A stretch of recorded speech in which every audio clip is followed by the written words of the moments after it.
doesn't matter if you can look in the mirror and go, oh my God, I'm so beautiful. To me, that's not self-love. Self-love is saluting the sun, saluting the S-O-N, the S-U-N, the inside of you. To me, when you salute that, when you put 3 fingers up in the fucking air and you salute yourself, you're not saluting that anymore.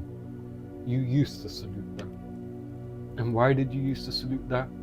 Because everyone else in front of you was saluting that. But who is saying they are saluting that? You see what I mean? To me, this painting only comes down to the perception of the viewer. Whether the viewer salutes their own sun, the sun that lives within their own chest, or they salute the thing that everyone else has been saluting, but everyone else has only been saluting this other thing because everyone else have been saluting this other thing. Are you putting your fingers up in the air and holding them strong, reaching for the sky? Or are you just holding them up out of pity? Out of, well, you feel scared that if you don't hold them up, you'll miss out. You'll miss out on what?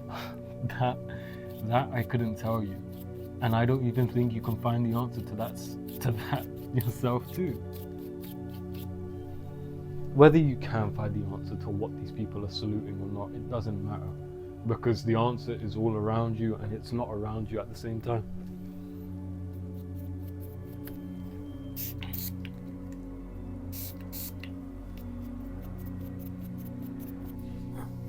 But this is why saluting your own sun, saluting your own heart center, saluting yourself is the only thing that realistically anyone could actually do for themselves.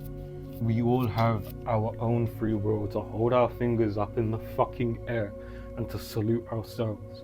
But do most people have the courage to do so?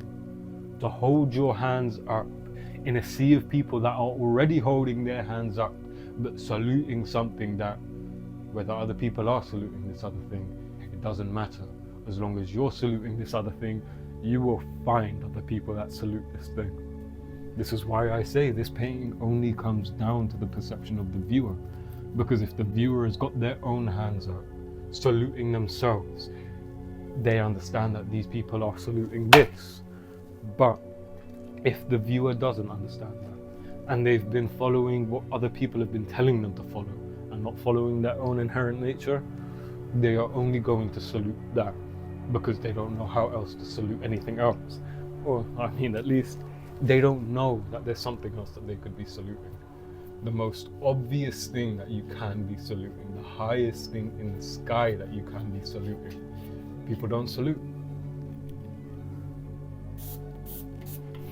I don't know about you, but whether the sun is out or not, it doesn't matter, because I always radiate my own heart, my own sun, my own light. And when you start to resonate with that, or at least when you start to resonate with your own sun, with your own light, with your own love, that light and that love permeates through everything. It permeates through the ground, it permeates through the beings that you come into contact with. It permeates through everything. You turn trust into something that you embody. You turn love into something that just happens, because you don't need to attach yourself to someone to love someone, because you're attached to yourself. You're not attached to yourself in the slightest.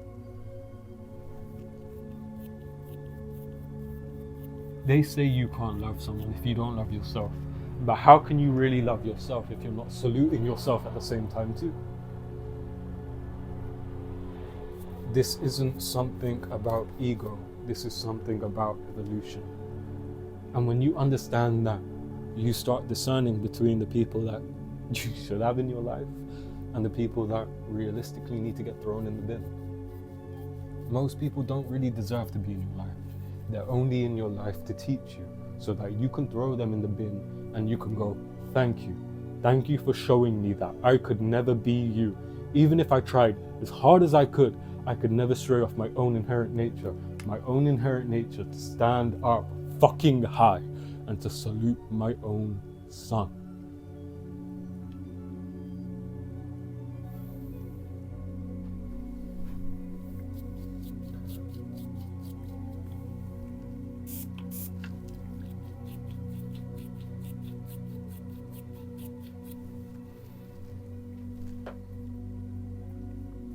We've all lived in times where saluting our own sun, our own heart, our own sense of direction felt impossible, because everything in the world is basically telling us that if we did so, we would die, that we wouldn't be safe, that if we did so, fuck knows where we would be. But the thing is, that fear is only yourself telling you not to do so. Why? That fear literally is, it's nothing. That fear is nothing, because once you go ahead with the action, once you go ahead with just, oh man, I'm gonna throw my hands up in the fucking air and I'm gonna resonate with this fucking sun, that fear gets gone. That fear gets thrown in the bin. That fear just becomes a thing of the past, because of course it has to. When you grow and you raise yourself to a point where you can find answers to questions that on a lower level you can never find the fucking answer to. How can you find the answer to something when you're still staying at the same surface level to where the question arose from? This is what I mean. They say curiosity killed the cat, but what's so wrong in that if the cat died living to its own inherent nature?